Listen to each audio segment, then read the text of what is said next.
जोङो एबसुखौ फोथांना लाखिनांगोन बेयाव सोरबा थ्रिटेन होनाय दाबि धमखि होनाय बे गिदिर बाथ्रा नङा आरो बिनिखायनो गुवाहाटि डिस्ट्रिक्ट कमिटि एबसुआ बे गासैबो चेलेन्जेसफोरखौ गारनानै मोनसे गाबथाबोदों आरो उनाव जोङो बे इउनिभार्सिटि कमिटि एबसुखौ जों दानानै लानो हादों दा बेखायनो आं खावलायनो सानगोन जे दिनै बिटिसि एरियायाव बा आसामाव पलिटिकेल सेन्सेसना सोलिगोन दुलाराय बर' फरायसा आफादा बड'फाया थैखांनायनि उनाव बड'फाया बुंनानै गालांदों थैनायनि सिगाङाव मुम्बाइनि टाटा मेम'रियेल हस्पिटालाव थानाय समाव बै समनि रबिराम ब्रह्म सानसुमा कुन्दुर बैसुमतारी हरेन्द्र बसुमतारी जायफोर सिनियर लिडार बड'फानि समजा समरि बिथांमोननो बुंदों जे जोंखौ राजा लामा रेल लामा आन्दलन खालामबाय दिल्लीयावबो टकआव थांबाय जोंनि समाधानखौ समयसाखौ समाधान खालामगोन होननानैबो बै समनि राजीव गान्धी राजेश पायलट मोनहा खोथा होबाय बिनि उनावबो समाधान जायाखिसै मानो समाधान जायाखिसै जे आसाम एसेम्ब्लियाव बर' एमएलए गैया बर' एमएलए दङ सोरबा कंग्रेसनि एजिपिनि किन्तु बर'फोरा बर'नि जेंना समाधान जानांगौ बड'लेण्ड जानांगौ बर'आ स्कुलाव मास्टार मोननांगौ बर' स्कुलाव लेखा गैया बर' मानसिफोरखौ नासयनाय जादों गादबनाय जादों बे बाथ्राफोरखौ बुंग्रा आसाम एसेम्ब्लियाव मानसि गैया भारतनि पार्लियामेन्टआव बर' मानसि गैया क'क्राझारनिफ्राय नै दाख्लै 9 बोसोरनि 2014 देरहालांनायनि सिगांसिम बर'आनि एमपि जाबाय थादों क'क्राझारा एसटि समष्टि नाथाय सिगांनि समाव जेला सानसुमामोन देरहायाखैमोन बे सिगांनि समनिफ्राय बेयाव मा जादोंमोन सोरबा कंग्रेसनि सोरबा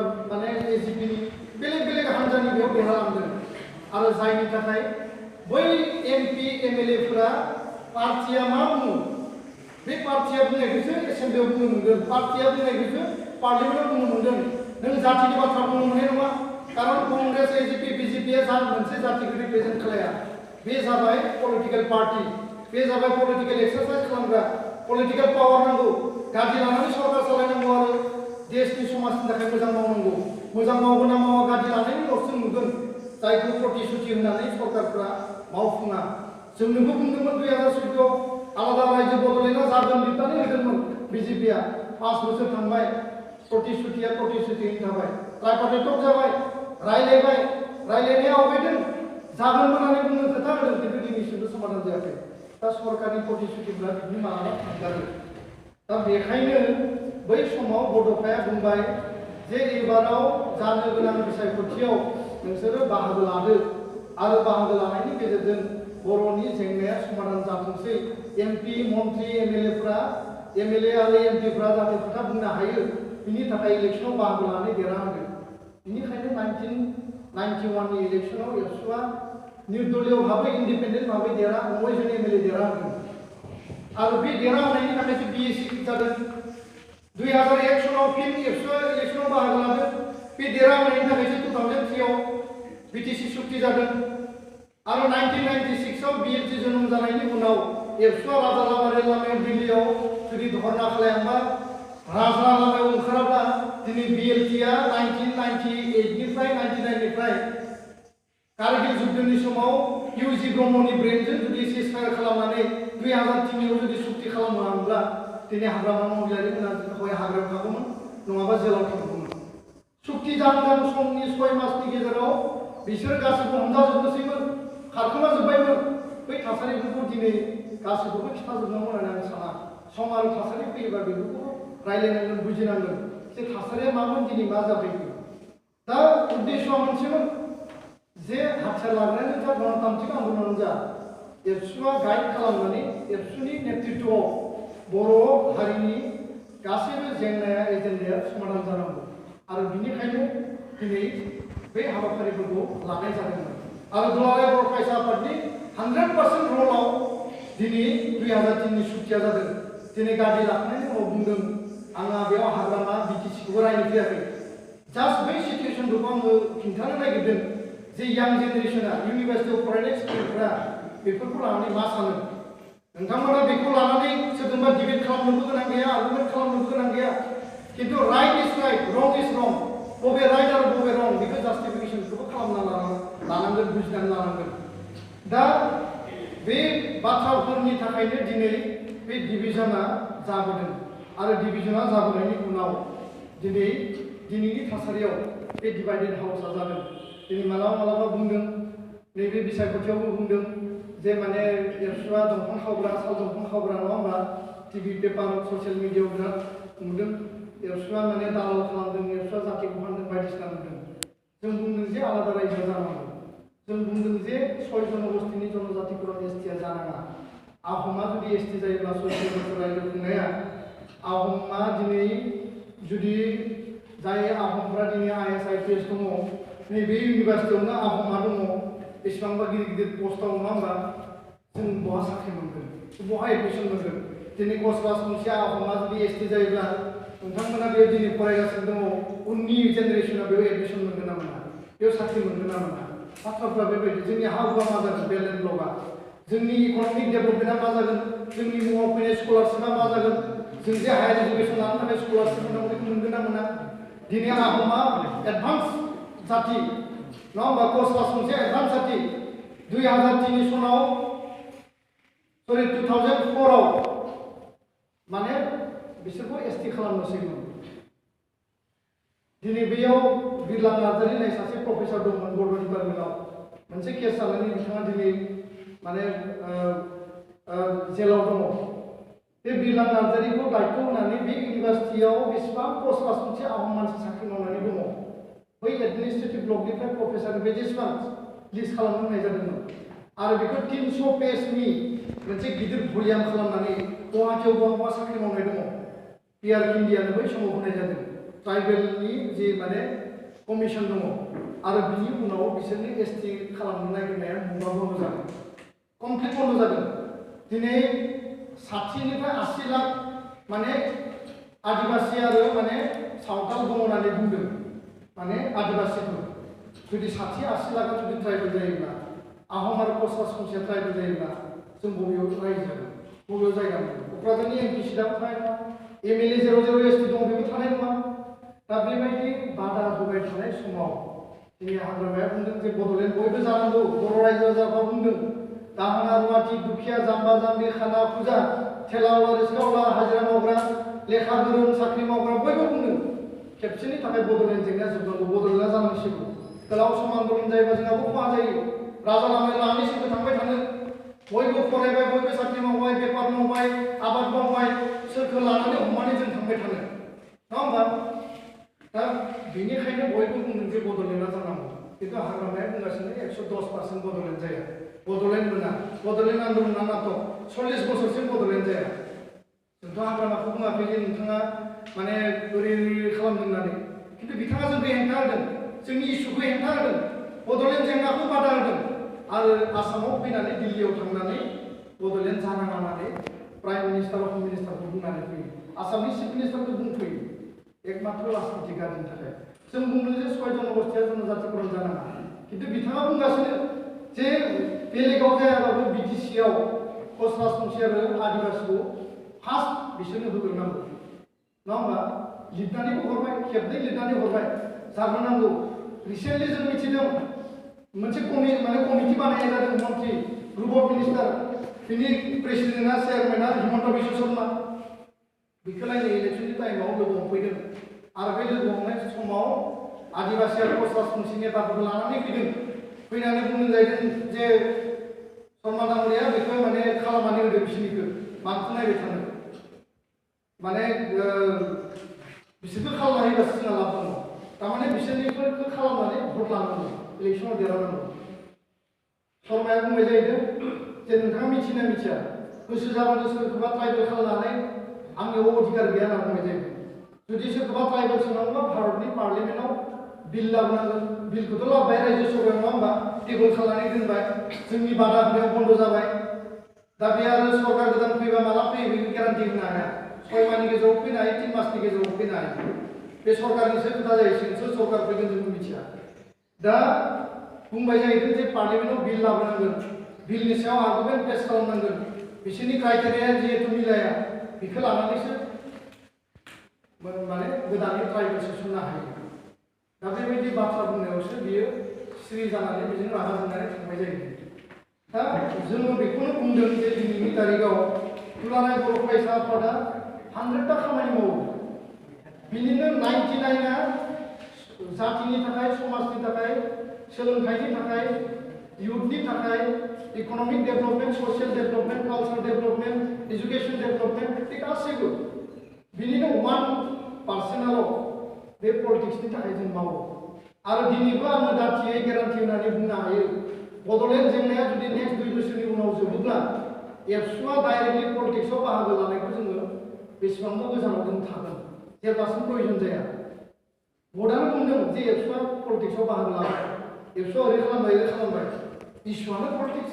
Bodoland issue it's a political issue बेखौ पलिटिकेलिसो रिजल्भ खालामनो हायो राजा लामायाव आन्दलन खालामगोन टिभिआव रायगोन सरकारखौ रायगोन सरकारा खोनासंगोन रायलायनो लिंहरगोन हु विल टेक द डिसिसन पलिसिखौ सोर लागोन पार्लियामेन्टआव लानांगोन पलिसिखौ लानांगौबा सोरबा एमपिआ बुंनांगोन एमपिआ बुंनांगोनबा बर' एमपिआ बुंनांगोन दिनै सारा आसामनि माने सारा भारतनि जिखिनि माने एमपि दङ 400निबो बारा जिखिनि एमपि दङ बिनिनो 25 जन एमपिआ बड'लेण्डनि फेभाराव बिल लाबोयोबा खोथा बुंनो थाखाय राजि जों एमपिफोरखौ लोगो हमजोब्बाय किन्तु फार्स्ट बुंनो गोनां बाथ्राया सोरनि बर' एमपि जागोन दिनै बर' एमपि गैया सोर एमपि दङ नबसरनिया मा बाथ्रा बुंनानै इलेक्सन देराखै बड'लेण्ड जानाङा बड'लेण्ड बिरोधि नङा होमबा बिटिसिनिफ्राय गामि दानख'नांगौ बिटिसिनिफ्राय ओरै खालामनांगौ जोंनि मानसिखौ बुथारदों एन्टि बर' बर' बे मानसिया सानफ्रोमबो बर' बिरोधि बाथ्रा बुङो दा बेखायनो आङो गोलाव बाथ्रा बुंनो सानाखै जे दिनै दुलाराय बर' फरायसा आफादखौ लानानै गोबां नेगेटिभ पजिटिभ चर्चा खालामदों किन्तु दुलाराय बर' फरायसा आफादनि फेभाराव बर' हारिनि रायजो राजाया दिनैसिमबो दङ इयुनावबो थागोन फिउचारावबो थागोन दिनै प्रमद बर'आ आफादगिरि आं लेङाइ आफादगिरि लरेन्स इस्लारिया गाहाय नेहाथारि जोङो बे आफादनि पार्मानेन्ट पर्टफलिय' हल्डार नङा जोङो बे आफादखौ धंस खालामनानै जोंहा माबा लाब जागोन बेबायदि जोङो मालाबाबो सिन्था गैया जोंनि सिन्थाया जाबाय बड'फानि आद्रा सिमांखौ जोङो मोगथाङाव जाफुंनांगौ जोंनि सिन्थाया जाबाय जाय खामानिखौ हाग्रामाया माने 30% मावनानै गालांबाय हाथियार लानानै दिनै एनडिएफबि प्रग्रेसिभ दिनै रन्जन दैमारिया जेराव दङ एनडिएफबिनि आफादगिरिया हाग्रायाव माखासे दङ बिसोरखौ मा खालामगोन गावथारना फोजोबगोन जेराव दोननानै फोजोबगोन ना बिसोरखौ नोङो माने हाग्रायावनो दोननानै फोजोबगोन आधाखौथ' गावथारना फोजोबबाय सरकारा आधाया जेराव थाबाय आधाया डेजिगनेटेड केम्पआव दङ बिसोराबो फेमिलि दङ दिनै माबा मोनसे जायोबा जोंखौ बुङो जे बर' उग्रपन्थी बमा होयोबा गुलि गावोबा बर' उग्रपन्थीया खालामगोन दिनै आलफाया खालामबा मा होनना बुङो एसामिस उग्रपन्थी होनना बुङो मालाबा बुङो सदियाव 6 जन बाङालि मानसि गावथारदों थांनाय मास मोनब्रै सिगाङाव आलफाया गावथारदों होनना बुंदों तारमाने सारा माने बे 20-25 लाख बर' मानसिफ्रा उग्रपन्थी जाजोब्बाय बेयाव हौवा हिन्जावनि बासा-बासि गैलिया लेखा गोरों जाम्बानि बासा-बासि गैलिया गोदो मा जायोमोन सोरबा जुदि लेखा गोरों मानसिया सोरबा डाक्टर इन्जिनियार सोरबा एपिएस अफिसारा माने नोङो मोजां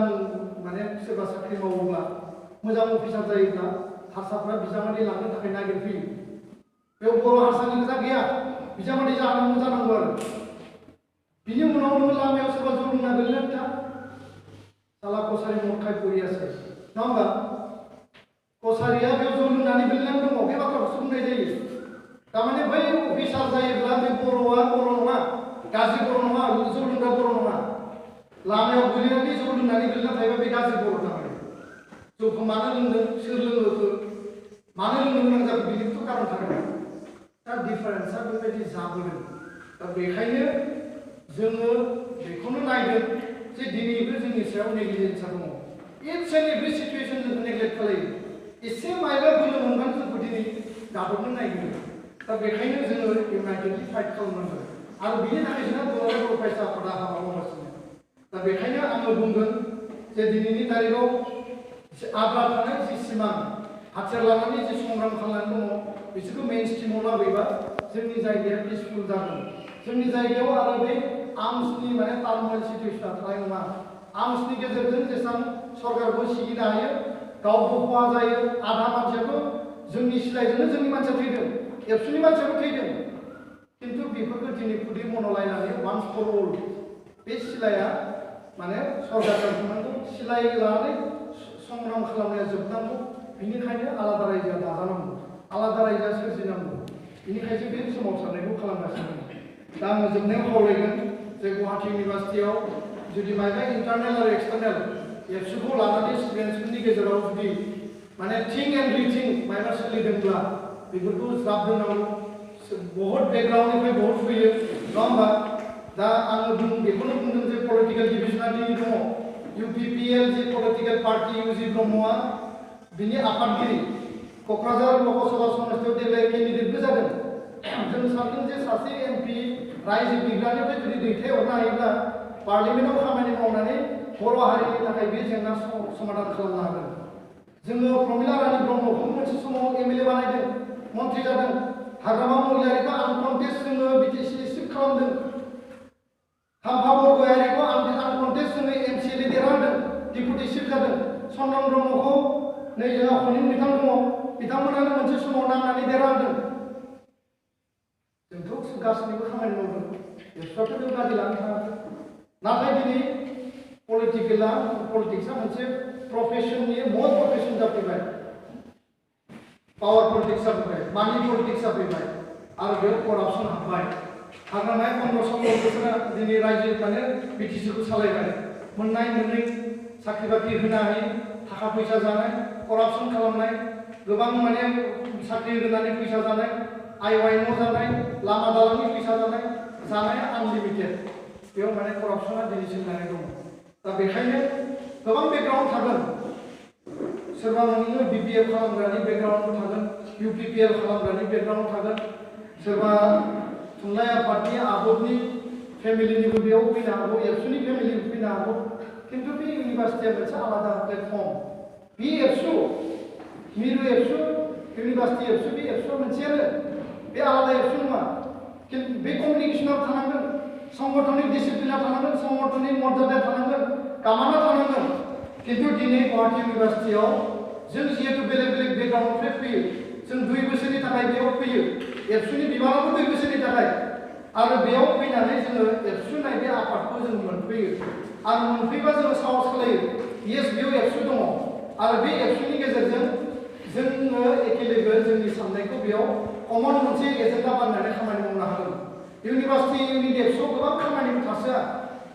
बिनि खामानिया आखायाव साननो हानाय सेन्ट्रेल कमिटिनि कनफारेन्स कन्भेन्सनाव बाहागो लानाय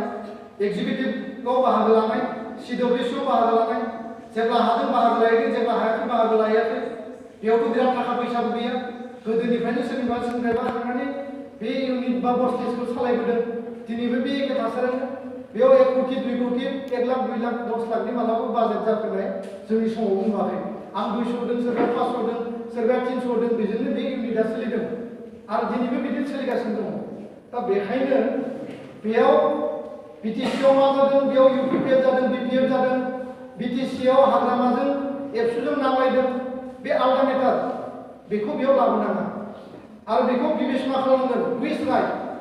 जातिनि थांना थानायनि थाखाय जातिनि सारखौ दिनै राइटआसो एबसुनि आफादगिरिया राइट बुंदों ना रं बुंदों बेखौबो नाय नङा होमबा जोंथ' बुंदों ना अपेन बुंदों हाग्रामा महिलारिया माखौ राइट बुंदों जनजातिकरण जानांगौ नाया राइट बड'लेण्ड जानांगौ नाया राइट बेयाव XYZ जिखिनि बाथ्रा बुंदों 1 तला सनानि थाखाय बे बिराद गायथिंदों हाबाया मोनसे मर्यादानि मोनसे सिन नङा होमबा हाबानि गेजेरजों संसारा आराम्भ जायो खिन्थु बेयो बे सरकारनि मोनसे स्किमखौ बे इलेक्सनाव ओरैबायदि गायथिंबाय स्किमानो माने सेस जाबाय थारमाने 1 तला सनानि थाखाय माने खनथाम हाबा जानानै खनथाम माने गारनानै माने सना लानांगौ जायो हाग्रामाया बेखौनो बुंथिगासिनो दा बे राइट आरो रं सोरनि स्टेटमेन्टआ रं सोरनि स्टेटमेन्टआ राइट बेखौ जोङो नायनांगोन दा बेखायनो आङो रावनिबो सायाव ब्लेम होनो सानाखै रावखौबो आङो नासयनो सानाखै जोङो नायनांगोन जोंनि फार्स्ट एन्ड फरमस्ट डिउटिया जाबाय जोङो बेयाव फरायनो फैदों जोङो गावनि केपासिटिजों बेयाव एडमिसन मोनदों गावनि टेलेन्ट गावनि रोंनायजों जों बेयाव गावनि मार्कशीट मार्कजों जों बेयाव एडमिसन लादों आंनि सेमेस्टारनि रिजाल्टआ मोजां जानांगौ गासैबो खामानिखौ आङो स्टुडेन्ट हिसाबै आं मावफुंजोबनांगौ मोजां मार्क्स मोजां डिग्री लानानै आं थांनांगौ इन द मिन टाइम बे इउनिभार्सिटिनि जि एक्टिभिटि थायो इउनिभार्सिटियाव इउनियन बडि थायो गुवाहाटी इउनिभार्सिटि स्टुडेन्टस इउनियन बेयावबो आं पार्टिसिपेट खालामो बे इउनिभार्सिटि उइकआव पार्टिसिपेट खालामो हस्टेलाव बाहागो लानांगोन डिपार्टमेन्टआव बाहागो लानांगोन नङा होमबा आरो एज ए होल बर' हिसाबै बर' हारिनि थांना थानायनि थाखाय बड' नेसनेलिज्म बड' जातीयता लाखिनो थाखाय जोङो बेयाव एबसु हिसाबै जों बयबो इउनाइटेडलि आङो एबसुनि बिबानगिरि लानानै खिन्थु आं एबसुखौ सापर्ट खालामनो हायो आङो एबसुनि मेन बिबानगिरियाव आङो बिबान माने मावनो आंहा सम गैथ'आ जायफ्रा सम दङ बिसोर मावगोन आरो सम थानाय थायोजों खोथा गैया आं बुंदोंना बेखौ 24/7 बेयाव खामानि गैया जोंहाथ' माने हाजारथा खामानि उन्दुनो ओंखारलाया खिन्थु खामानिखौ मावनानै फोजोबनो हाया रावबो बे प्रिथिबियाव खामानिखौ मावना फोजोबनो हायाखै खिन्थु आं मा मावनो हायो आंनि टाइमाव बेखौसो जोङो मावगासिनो आरो जोंनि टाइमाव मा सलुसन होनो हायो बेखौसो जोङो मावगासिनो दा बेखायनो इउनिभार्सिटियाव एबसुआ 24/7 खामानिबो थाया 24/7 जाबाय सोलोंथाइनि खामानि फरायनायनि खामानि लिरनायनि खामानि आरो बेयाव जि मेगाजिन ओंखारो बेयाव जोंनि सिन्था सरसाफोरा ओंखारो गोदोबो बड'फाया अरखि दिहुनदों माबा माबि लेखा दिहुनदों गोबां बिजाब लिरदों बे हस्टेलाव थानानै दा बे बाथ्राफोरखौ जोङो नायनांगौ दा बेखायनो आं खावलायगोन जे बेयाव खुनु गोदान सिन्था सेकेन्ड थट फैनाङा एबसुआ बयनिबो थाखाय क'क्राझाराव सोरबा BPF खालामग्रानि फिसाला फिसाजोफोरा एडमिसन लादों बे एबसु थानायाव खुनु बादा गैया रावबो नासयाबो एबसु खालाम जातिनि थाखाय खालाम इउनिभार्सिटिनि थाखाय खालाम नोंनि आंनि थाखाय खालाम बेयाव BPFनि थाखाय UPPLनि थाखाय एबसु खालामनायनि बाथ्रा गैया दिनै UPPLखौ एबसुआनो दानानै होदों मानो दानानै होदों कारना जाबाय जे पलिटिकेलि बिसोर बड'लेण्डनि थाखाय खामानि मावदोंसै एबसुआ डिस्टेन्सआव थानो हायो नामा खिन्थु जेब्ला पावारखौ मोनगोन जेब्ला MP MLA जागोन होनबासो खामानि मावनो हागोन ना मेया जुदि पार्टिल' जाना थानो हायोबा पार्टिया मा खामानि मावगोन फालाय पार्टियाथ' जेबो खामानि मावनो हाया पार्टिया पार्टि थैजासे खालामनो हागोन जेरैबायदि CPM आ खालामदों दा बेखायनो आङो बेखौनो बुंगोन जे बे डिसिप्लिननि बाथ्राया बेयावनो फैदों एबसुनि कामान्ड अर्डारनि बाथ्राया जे दिल्ली इउनिट एबसुनि बाथ्रा फैदों सरन्जय ब्रह्मआ बिबान लाफैदों थांनाय बाराव फ्रेसार्सआव एबसुनि आफादगिरि एबसुनि गाहाय नेहाथारि बा एबसुनि XYZ जिखि बिबानगिरियानो जाया सोलोंथाइ नेहाथारिबो जानो हायो पाब्लिक रिलेसन सेक्रेटारिबो जानो हायो बे मोनसे इउनिभार्सिटिनि कमिटियाव एबसुनि सेन्ट्रेल कमिटिनि सोरबा सासे आलासि जानांगौ लिंनाया बे मोनसे प्रट'कल किन्तु एबसुनि माने मिटिंआव एबसुनि फ्रेसार्सआव एबसुनि सासेबो बिबानगिरि गैया भाइरास बेयाव पलिटिकेल मेनफोरखौ लिंनाय जाबाय हाग्रामा लिंनाय जाबाय खाम्फा थांबाय बिदि जाबोदों मालाबा ओरैबायदि जादों जे एबसुनि आफादगिरिखौ लिंदों हाग्रामाखौ लिंदों किन्तु बड'लेण्ड इस्युनि थाखाय बायदिसिना इस्युनि थाखाय जोङो काउन्टार स्टेटमेन्टखौ होनो गोनां जादों हाग्रामानि एगेन्स्टआव बियो जों इच्छा जानानै होआखै मोनसे समाव बड'लेण्ड सोमावसारनाय समाव UG ब्रह्मजों रन्जन दैमारिजों काउन्टारबो जाबोदों आर्मस रेगुलेसन आरो डेम'क्रेटिक रेगुलेसनखौ लानानै दिनै बड'लेण्ड आन्दलनखौ लानानै PhD स्कलारा हाजारथा जाबाय PhDबो मोनबाय डक्टरेटबो डिग्री लिरबाय गुबुनफ्राबो दिनै खालायगासिनो दङ आन्दलनानो जायामोनबा जातिया सिरि मोनगौमोन ना आन्दलनानो जायाबा रिसार्च स्कलार जानो मोनगौमोन ना आन्दलनानो जायाबा दिनै बिश्वनि मानसिफ्रा बर'खौ सिनायगौमोन ना बेबायदि माखासे पिरियडआबो जोंनि गेजेराव थागोन दा बेयाव मा जाखो गुवाहाटी इउनिभार्सिटियावबो जों मिथिदों जे बेयाव सासे एमपिखौ लिंनाय जादों एमपि लिंनायाव जोंहा बादा गैया थोंजोङै बुंनो थाङोब्ला किन्तु एमपिनि स्टेन्डआ दिनैनि तारिखआव मा एमपिआ दिनैनि तारिखआव मा कमेन्ट होफैगोन इन्टेलेक्सुयेल स्टेटमेन्टनि बाथ्रा बुंगोन ना फरायनायनि बाथ्रा बुंगोन ना हालेवनाय हाल खदाल जावनाय जाम्बा जाम्बिनि बाथ्राखौ रायलायफैगोन येस बै बाथ्राफ्राबो डिसकासननि मोनसे पार्ट जानो हायो किन्तु इउनिभार्सिटिनि स्टुडेन्टफ्रा मा लुबैयो मा खोनासंनो लुबैयो नोंहा मा पलिसि दङ नों मा खामानि मावखो बै बाथ्राफोरखौथ' बेबो बुंफैनांगोन दा बेयाव जोंहा कन्ट्राडिक्सन जायो कनफ्लिक्ट जायो जे मोनसे प्लेटफर्माव आफादा एबसुनि संगठना एबसु किन्तु आलासिया जाबाय नोङो पलिटिकेल पार्टिनि पलिटिकेल मेन पलिटिशियान सोरबा माने नोङो MP MLA मन्त्रि बिसोरनिफ्राय थाखा फैसा लानानै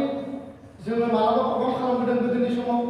किन्तु दिनैनि तारिखआव जों बिसोरनिफ्राय थाखा लायालासे जों खामानि मावबाय मावनोबो बायद' जादों